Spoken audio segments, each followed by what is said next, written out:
Welcome to our first ever podcast. I'm really excited today and have the good fortune of hosting this conversation and setting the stage for where does social audio matter most in the metaverse.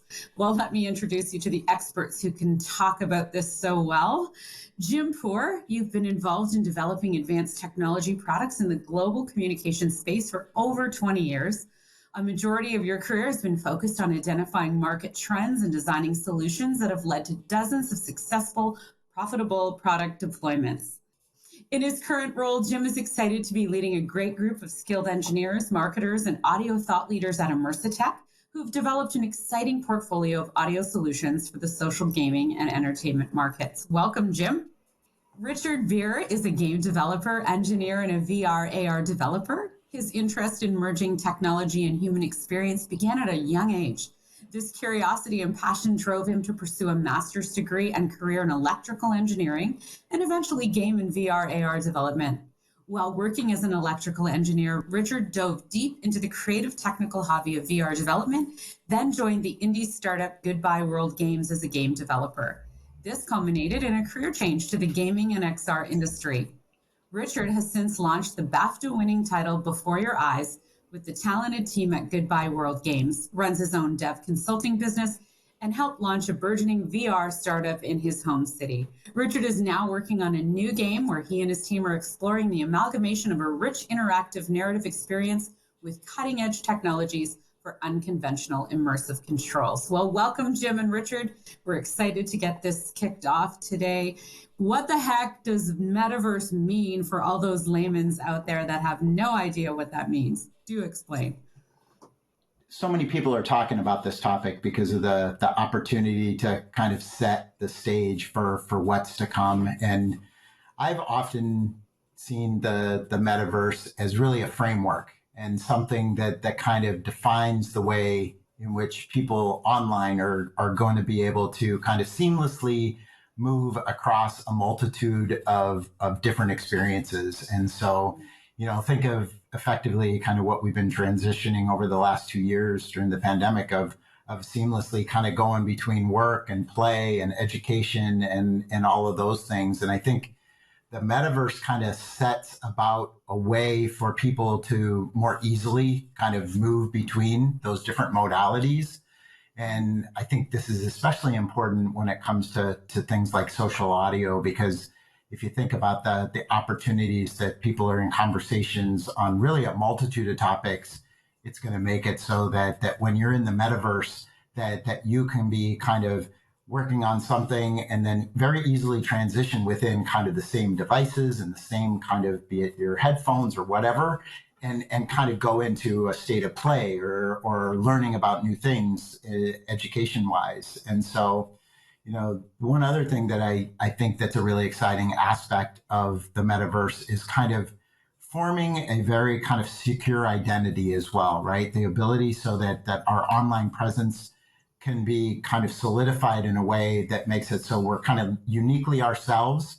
We can certainly in games and other things kind of have different personas, but at the end of the day, it kind of sets about a framework for trust and making it so that when you're online and you're doing all these things, that you're easily able to make sure that you're verified and so on and so forth.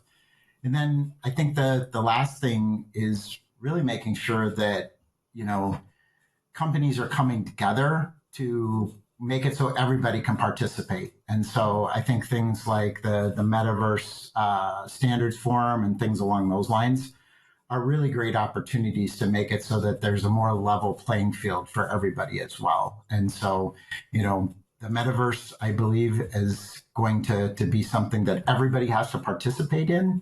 And frankly, it also allows for us to have much more personalized experience regardless of what we're kind of doing across the board. Mm-hmm. Cool. Right. Richard, do you want to weigh in on that one? Yeah, sure. What it means to you, what it is. What does it mean? Yeah, I just to preface it is I'm not an expert on the metaverse in any way. My background is in game development and virtual reality and augmented reality development, but those are compartmentalized kind of, individual, those are platforms that I develop for, and they're for very specific applications, right? Games, training, et cetera, et cetera. But being in this field, you do get exposed, and being a developer, you have an intuition for what people could do with these technologies, and also you just get caught into conversations about the metaverse and what that might become, or what it is today, what it might be tomorrow. So from that sort of my non-expert opinion, but it would be like the metaverse. I see the metaverse as like, well, actually, maybe step back and use an analogy. So the internet, well, home computers became a thing, started to become a thing in the 80s. That's a platform. That's a tool. And then the internet was also being developed, synchronously, kind of alongside home computers, with like DARPANET, and then beyond that, it started to beyond just connecting universities and institutions in the military and research institutions, became accessible to people, and people were using the hardware, the tools, the computers, their desktop computers, to connect to this internet, which then people learned how to build on. And when people said, in say the late 80s or the early 90s, this is the internet, it is a very different vision of what we see it as today. And it's really, how I saw it is this very new concept of, it's this very new mode of connectivity and sharing of ideas and also media, right? And people saw, and then people like you and me said, okay, well, what can I do with the tools that I have? Well, maybe develop new tools to develop, things like websites or FTP, FTP servers. Let's create those so we can share our files, or maybe may those be video games or research papers or whatever. And then I think it evolved naturally, and then companies grabbed onto that and said, well, maybe we can extend the functionality of the internet. Like Google is like, okay, well, we can build this search engine, we've got this know-how, we can scour the web for metadata, and then give people the opportunity to find things. And then once that happened, I feel like that's when the internet was like, everybody was like, yeah, kind of need that now. But prior to that, I feel like people were like, well, I use the internet for some things, but it's not really fully integrated in my life. And I feel like that's where the metaverse is today. It's sort of like the internet was like layer 3, if you think of like OSI model, a little bit technical, but layer 1's like the hardware, layer 2's like the PHY level, they call it. It's like how the data gets sent, and layer 3 is like the application layer. Then like I think layer 4 is more like beyond that a bit. I'm forgetting the OSI model, but yeah, I feel like this is a layer above. And it's like, okay, we've got the internet, we've kind of got this way of connecting on the devices, computers, and then now phones. But we also have hardware that can support new immersive means of communicating and experiencing. So it's not just a screen to view text or download a video and press play on it. It is, I can be in it. I can experience it while I'm doing these things, and receive all this information and our experiences in a new way. So I feel like the metaverse is like an extra layer on top of the internet, but it's taking advantage of the new tools, the new tech, and people are now rediscovering. It's like kind of the internet era. I think people are saying, how can we connect people in an immersive way where interaction is king, and like you said, Jim, like the seamlessness of that interaction as well is like and then the standards, as you mentioned, these standards will eventually become developed. Companies like Facebook are trying to do that. I think they're trying to capitalize on it, like hardcore, and I think that I have mixed feelings about it, but I think about that particular subject about Facebook trying to own it all, I don't think it is a great thing, because if they're curating all of their content, but that's another story. Let's move on from there. But that's what I envision the metaverse as right now. And what it will be tomorrow, I know it'll be immersive. I know there'll be a lot of seamless transitions between applications, and the embodiment of a caricature that your digital identity, and then audio obviously comes into that, made like massively, because 50% or more of immersion in virtual worlds is audio. And the believability of the audio has a massive impact on the experience. So 100% agree. I think the opportunity, like you said, to interconnect all those disparate elements that live in a lot of different ways today in kind of layer three, let's say, the seamless connection of those things and being able to really build upon them and make new and really super cool experiences out of all of that is what I think the metaverse can be really all about. So, yeah. Do you feel like that seamless transitions, that kind of seamlessness is kind of the core of what makes the metaverse? I'm curious because what your thoughts are on that.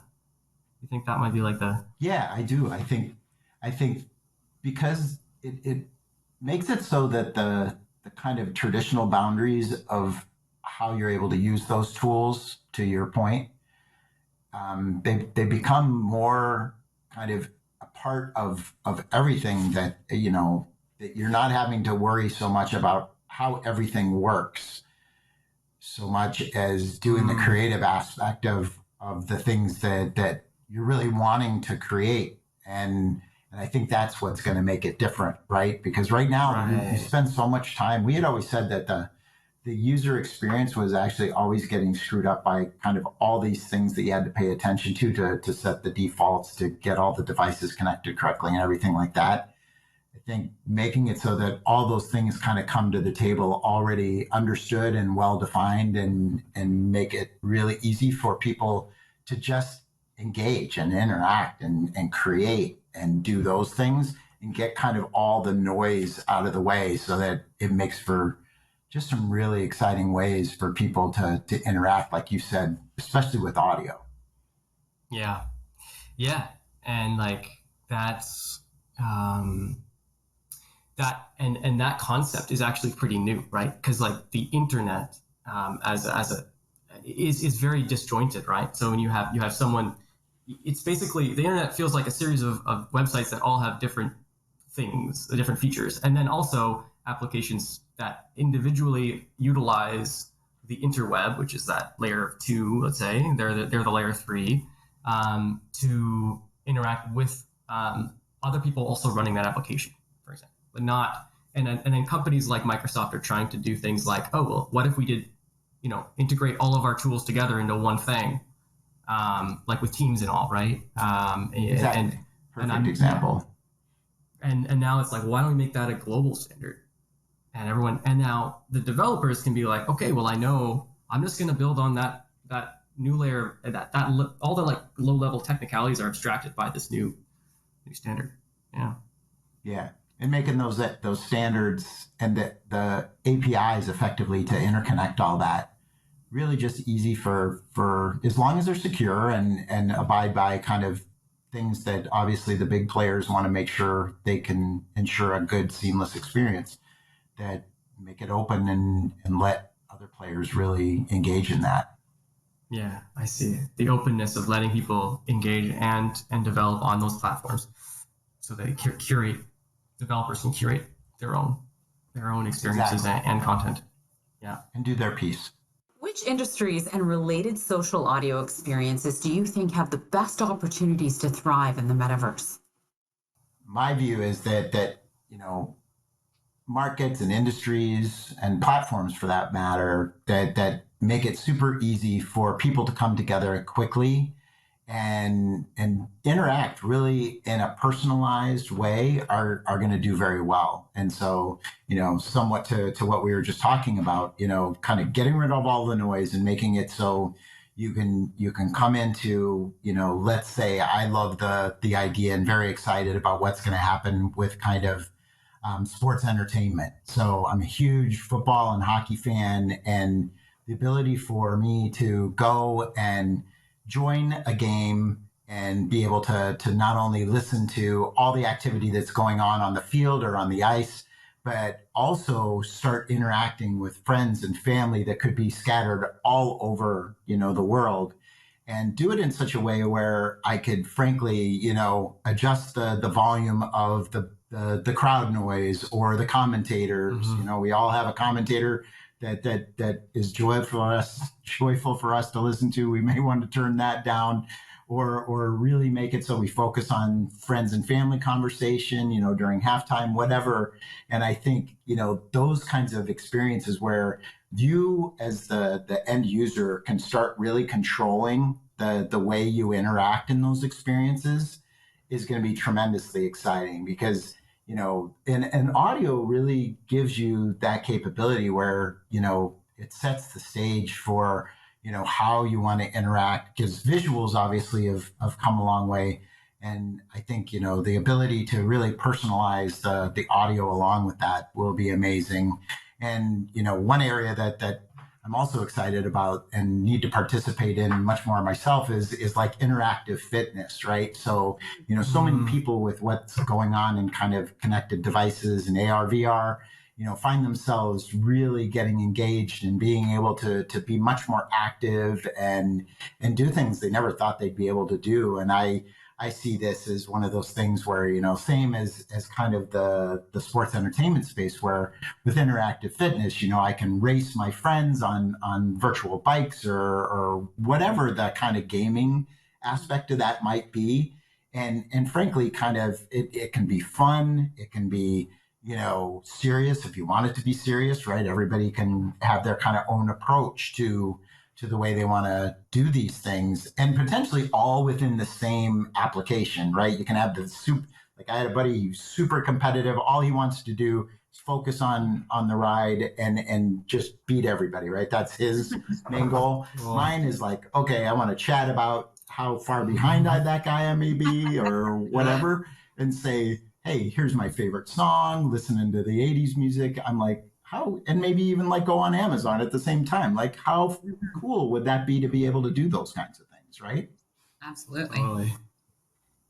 Yeah, it's interesting the biking example you brought up. My uncle's big into road biking, and he does have a road bike that is like I think it's just mounted to one of those spinny things and it connected up to his computer, and he plays it on a screen, and he plays with his friends online, or he races against people around the world, and that is a really interesting immersive like tool for fitness and even the gaming side, like I play Beat Saber, Pistol Whip, and every time I play those games, I'm sweating. Like I'm really sweating because I've gotten the skill now. I'm good at it, so I can play it on the hardest difficulty, and then turn on those modifiers that make it even harder. So I have to move a lot, and it is straining, and it's awesome. It's your own fitness program right there. Pretty much. Exactly. During COVID, I made VR a core part of my fitness routine because I couldn't go to the gym. I bought a weight. My sister actually gave me a weight vest. She had a little weight vest, and I put that on, and I play these VR games, and I work up a sweat. Half an hour. I felt like I got a good workout. So I mean, that is a really useful application of a really. I think that's a thing that will be really incorporated into the metaverse. I think it just happened. And then you were mentioning on the bikes, like the audio thing. I'm imagining this crowd of cyclists from around the world who each have their own avatars, right? And their faces being tracked maybe by, I work with webcam face tracking in the game I'm working on, but also VR as well, right? So either in VR or maybe none of that tech, just playing the game on a screen and riding a bike. But they're talking to one another and everyone's just like chit-chatting, but you're hearing them spatially. And you're also hearing the sound of kind of the wind blowing through your ears, and also the environment, like simulated streets sounds of nature as you're biking over the hills or through a city, and that being generated, maybe it's pre-programmed or not, whatever it is, it just gives you that extra sense of immersion. But you can be chit-chatting with your buddy over here and overhear a conversation from two other people you don't know on your left, and just maybe you want to pipe in. Or maybe you don't. Maybe they don't want you to hear them. You to hear them. So they've got their private bubble, and they can do that. And that's pretty neat because it gives people the opportunity to connect, or just to have that moment with their friend, or just to have that moment with themselves. They don't want to be connecting with other people. They can just be like, I just want to race. I don't need to hear people's voices. Just want to go. Right. And chill. Yeah. Absolutely. So, given so many big brands involved in the metaverse, how do small, medium technology firms get involved, do you think, to drive momentum there? Do you want to kick that off, Jim? I think Sure. I'm curious to hear what you think. Yeah, I think it's definitely challenging, and kind of like you had highlighted earlier. There's some very large technology companies that are certainly setting the stage for how the rules of the game are going to be played.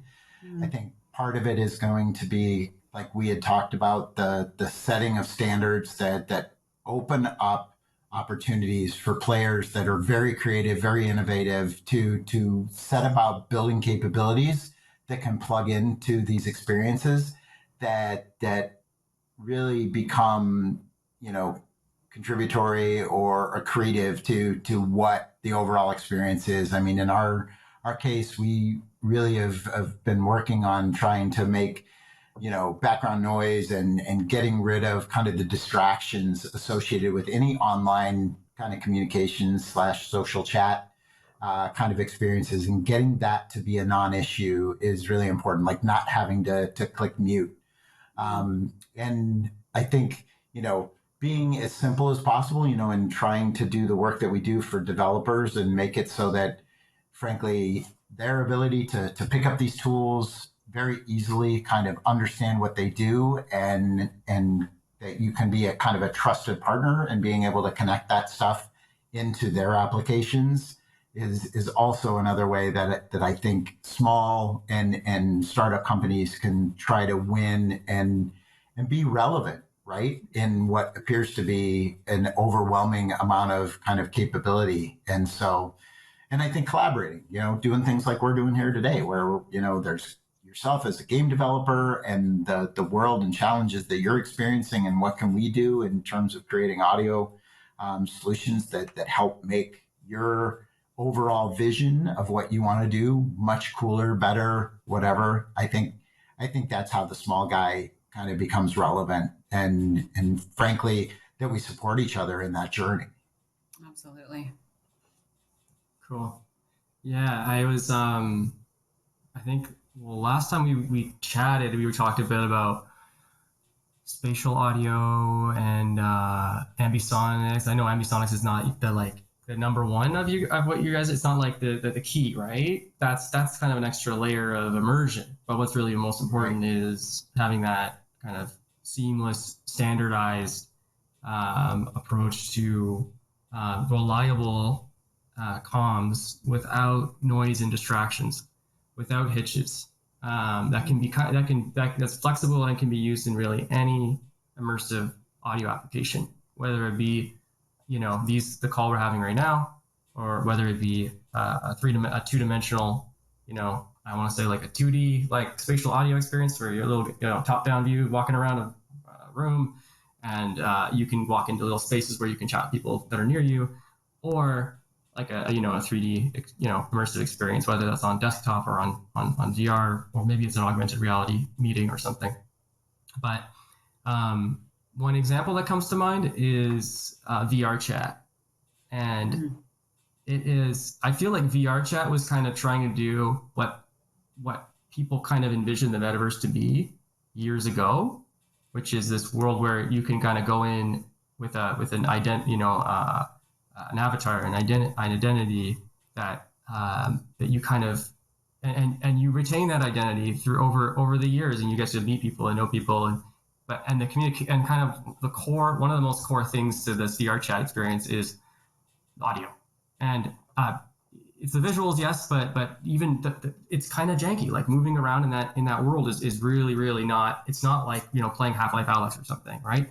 It's kind of joystick movement. You're sliding around.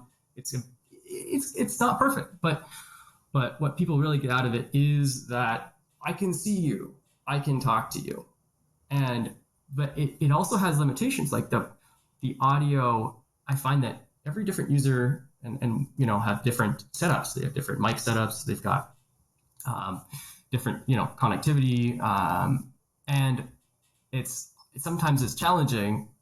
They don't have I don't think they have the tools, or they haven't implemented the tools to make all of that really kind of seamless. Like you're kind of hearing everyone talking over each other, and sometimes the quality isn't there.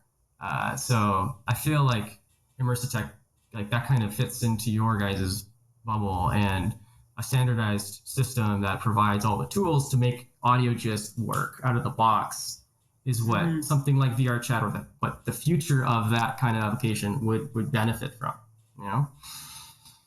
Yeah, I appreciate that. I think it's a great segue into saying, you know, kind of the opportunities, like the whole spatial audio capability and what it's, you know, the excitement that's starting to build around it, and what is potentially possible, not only in terms of what we just talked about in terms of being able to have people interact more naturally and kind of communicate directionally and all those things in virtual spaces, but then start adding in kind of all the entertainment elements of sound effects and music and things like that.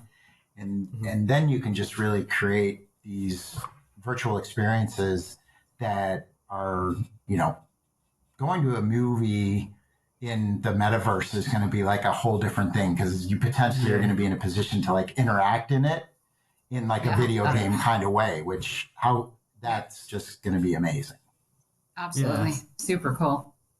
I had a really cool thing to bring up about it. You just brought up a thought, a memory. So actually not long ago, it was this past summer, I was helping my cousin had this idea. He said, I want to make a VR experience using VR chat. He's a VR chat fan, where I can bring in a musical artist who's also a VR chat artist, have a live event and a virtual event happen in parallel at the same time. So what he did is he went into the venue in Ottawa and he got it 3D scanned by Point 3D, company in Ottawa. He got that, you know, refined. He got it refined by an artist and made it work in VR efficiently. And then and he added all the lights and everything. And the performers all performed remotely from their homes in VR chat.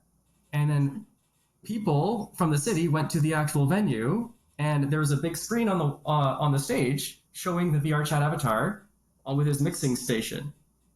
And then in the bar was also so that if the stage was over there was a wall over here, and there was a TV mounted on the wall, and on that TV you could see all the attendees in VR chat. And we stuck a webcam on the TV, which allowed the people in VR chat to see the real life people in the same venue. It's like a mirror. Yeah, it's like a portal mirror, like a 50-50 between a portal and a mirror. And it was really neat because the VR chat folks were sending emojis like beer glasses and like hearts and stuff.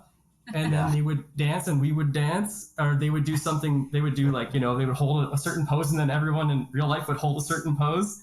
Just really, really dumb stuff, but really fun.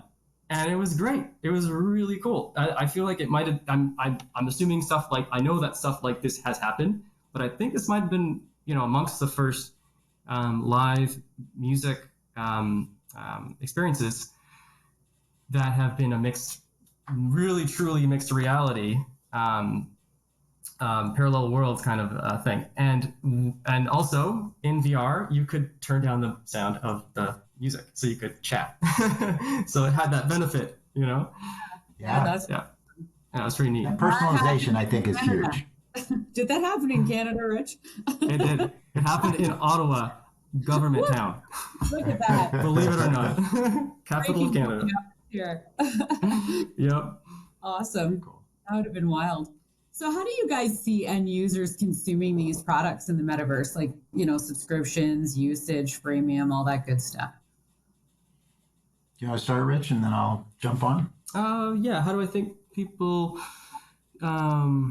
see, like, you know, subscription-based services and all that stuff? I mean, I feel like it's a tricky one. I haven't really thought of this, but you know, with gaming services, I'll just start with stuff I know, and there's like gaming services. So some games kind of like World of Warcraft, for example, you pay monthly to be able to, that's their business model. And I can imagine that lots of services will probably take advantage of that in the metaverse.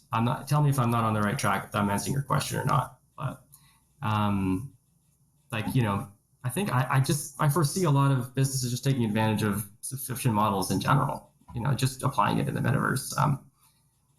But I don't really have a lot more thoughts on that, to be honest. Well, and I can add on to that because I agree. I think subscriptions themselves have become very popular for a lot of different reasons, right? A lot of it is kind of the ability to kind of eat all you want during a month, and you kind of know what you're going to be paying, and so you can take full advantage.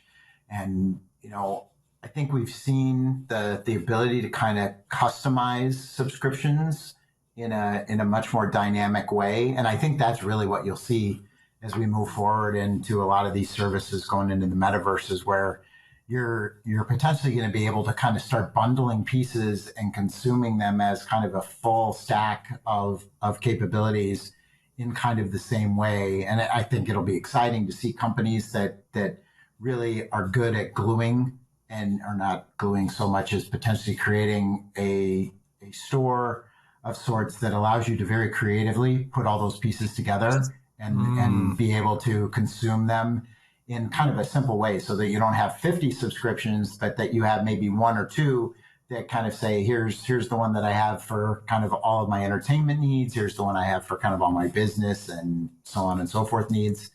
And, the personalization element has always been the one that I really pay attention to and try to see, like, who's at the forefront of creating flexibility, but making it so both kind of the buyer and the seller feel like they're getting a mutual benefit from each other, right? And that's where I think, companies that really try to make it so that you can easily look and evaluate those technologies or products, and then on your terms be able to consume them in a kind of constructed way that makes sense, and that you don't feel like you're trapped, right? That's, I think, the number one thing that many people want to make sure that they're not getting into situations that they don't feel comfortable, that they can't get out of should their needs change.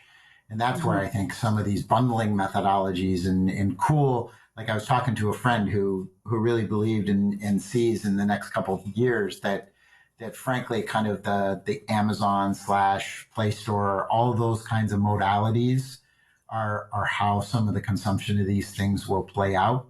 It's just making it though so it's easy for not only the providers, like we were talking about, that the little guy can have a presence in those kinds of ecosystems and can easily be bundled with the large player just as easily as two large players can bundle together, which is kind of what we see a lot of today, right? Yeah, absolutely. Awesome. Makes a lot of sense considering what we were discussing earlier about the metaverse kind of being a seamless sort of, having this sort of seamless connection between applications on the metaverse, having sort of this, giving people the ability to basically customize a stack of subscriptions that enable features within the metaverse that all follow a standard. I think that standardization lends to what you're saying, right? Is that kind of, am I on the right track there? Yeah, absolutely.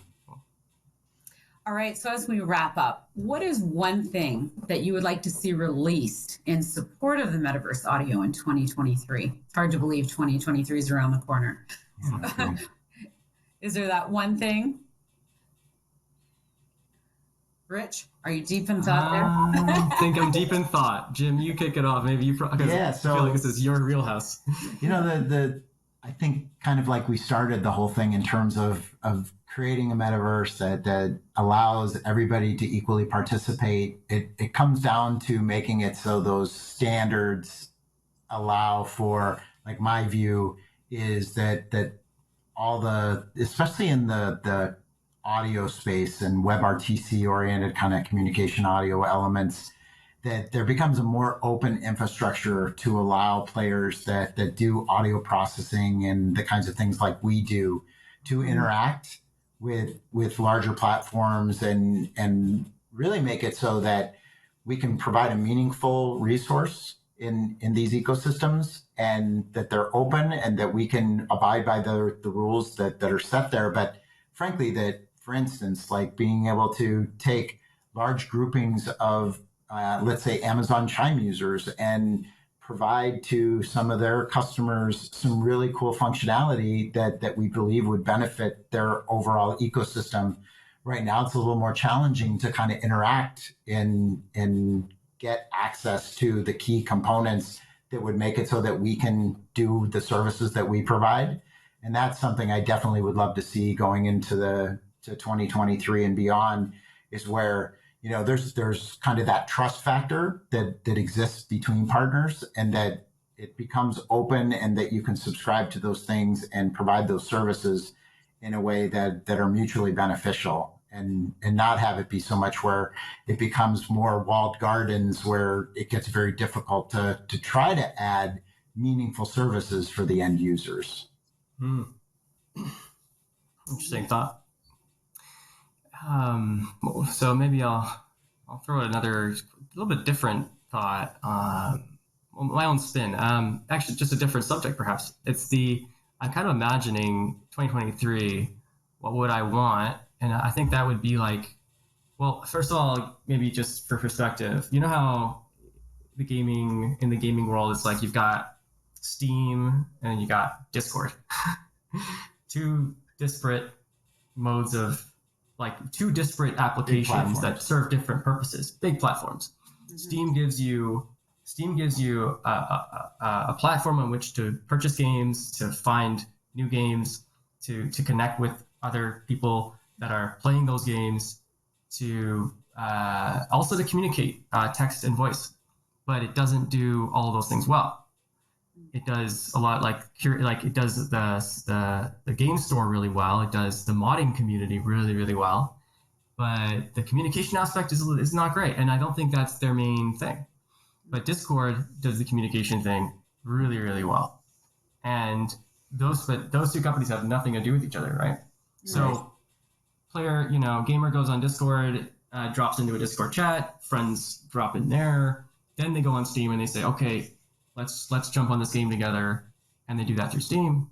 What I would love to see is these platforms being able to basically bridge that gap, to seamlessly allow for the I want to say that feature stack that you're talking about, like kind of the subscription model. Maybe every gamer that wants those features integrated, just like, yeah, I want that. I'll call it, future Discord to work with future Steam, just seamlessly. When I jump in on that game, I want people just to be able to jump in and be like, oh, there's Rich over there playing it. I'm just gonna hop over there, and then it just works, and that's really cool. I mean, these are like, I really love how Discord works, and I do have a flow with my friends, but I think it would just be that extra layer, because things can be improved. They should. Why not? I think that's a great example. Absolutely. Awesome. And, I think it just sums up exactly what we believe in terms of what the metaverse would be capable of, in allowing all of these really cool capabilities to become more seamlessly oriented to support the user. Somebody was talking in some blog just recently where they said exactly that, where they said the metaverse is really going to be kind of about the pivot, where it goes from so much focus on the platforms and kind of the applications, and turns much more towards what the user at the end of the day needs, and really becomes much more focused around their specific needs than adding capabilities to the applications themselves. Right. Yes. That user focus is like, I think it's like goal number one. Yeah. The user experience on the whole. It's like you gotta figure out what's actually going on in the shoes of the person that's using these they're using these applications, but what's the big picture? Yeah, absolutely. Exactly. And then how do we get there? Exactly. How do we get there? Once you know that, how do we get there? Yeah. And that's what we're trying to answer, the kind of thing. We're trying to say, well, I think there's ways to do it, but next level. yeah. And you know what? That's exactly it, guys. So much opportunity. This has been so exciting, and I've learned a lot. So I feel like I could have my own Awesome. podcast. Hey. Take the torch. Yeah, thanks for hosting us. Thank you. Jim, Rich, that was fun. great. Thank you so much. Lots to think about and lots of exciting opportunities in this space. So thanks again. And we'll see you next time Much on the appreciated. podcast. Thanks for inviting me. Thanks. Thank you.